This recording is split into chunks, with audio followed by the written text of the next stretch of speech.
I got a lot of feedback at 8:30 Eastern Time about not being able to access the BLS website to get this information, to get this data.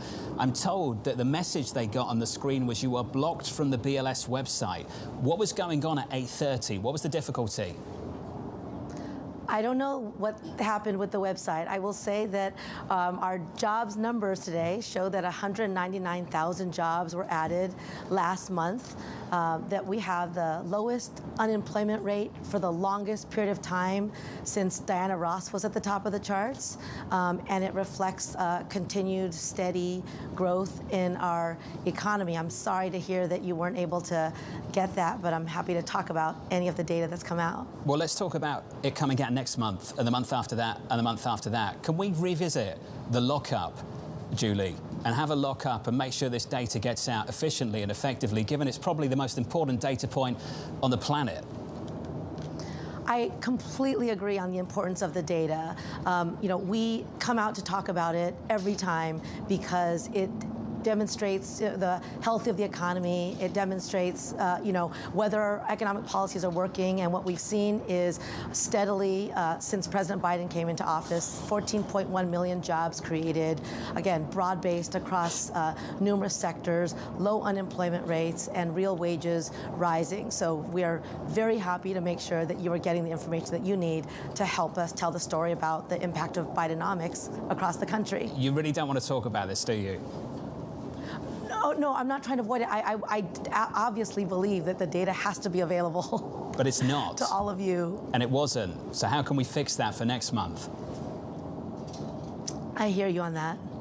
Okay, maybe you can respond to me in the future at some point in the next week or so, and I can share that answer to our listeners and our viewers. Let's talk about the data. On the surface, it looks great. This is from Capital Economics this morning. The response from them this morning, just going beneath the surface, respectable organisation saying this, the 199 increase in November payroll employment included 47,000 workers returning from strikes. Stripping out that one-off boost, the 152 gain was roughly the same as the muted increase in October. Moreover, of that 152, 49,000 were government jobs, a further 77k in healthcare. Excluding those non-cyclical sectors, the economy added only 26,000 jobs, which adds to the evidence that after a very strong third quarter, growth is slowing to a crawl in the fourth quarter. Julie, what would you make of that? I think what we're seeing is, again, we look at overall trends in the economy. We've seen job growth at record rates, certainly faster than anybody predicted coming out of the pandemic. But it wasn't just like, one-time boost in the immediate post-pandemic months. It's been year-over-year growth. We're also seeing it across numerous industries, and we're seeing it in, overall, right? Over 800,000 jobs created in construction, over 600,000 in manufacturing since President Biden came into office. And yes, we also saw workers come back on the payroll after strikes that resulted in record wage increases and other kinds of benefits, retirement benefits, health benefits that we really associate with what we want for working people, right? It's what gives families a sense of security. It's what gives individuals what the president always talks about, which is some breathing room. And that's the kind of economy that we want to build, that we are seeing. We have more work to do, and we'll continue to build on the progress that we've made.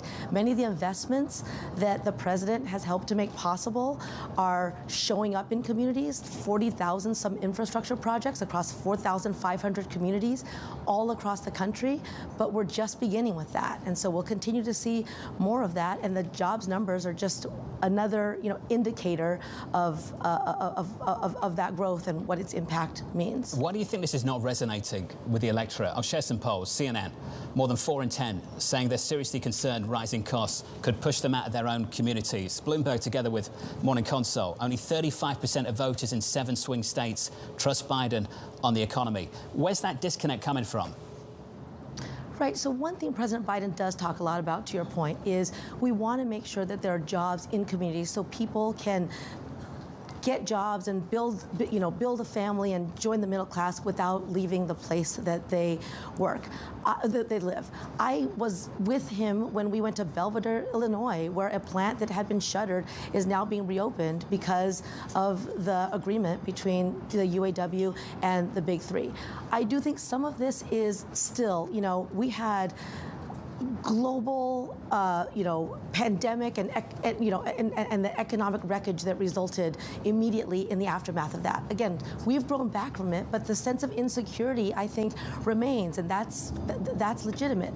The other thing, just from traveling around the country and talking to folks, is I think that part of this is that people really do see, there's jobs being created, there's training programs that are connecting them to those jobs, but there remains deep inequities in our society, and part of that is the huge gap between CEO pay and frontline worker pay. So I talked about Diana Ross. I talked about the good news that we are having unemployment levels at record lows for the longest stretches since 1970. In 1970, the disparity between CEO pay and frontline pay was something like 20%. Today, it's over, it was like 17 times higher, the CEO pay from worker pay. Today, it's something like 344 times.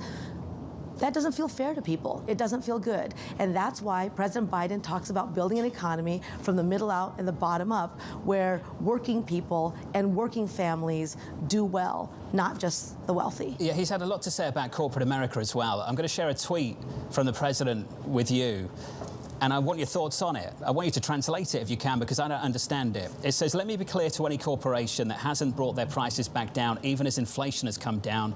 It's time to stop the price gouging, give American consumers a break." What is the president talking about?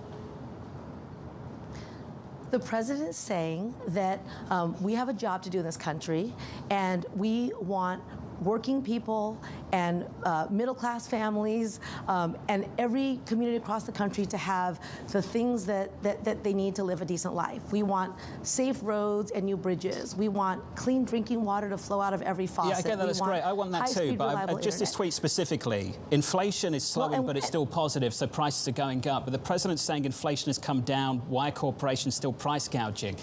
That's just, economically speaking, just absolutely flawed.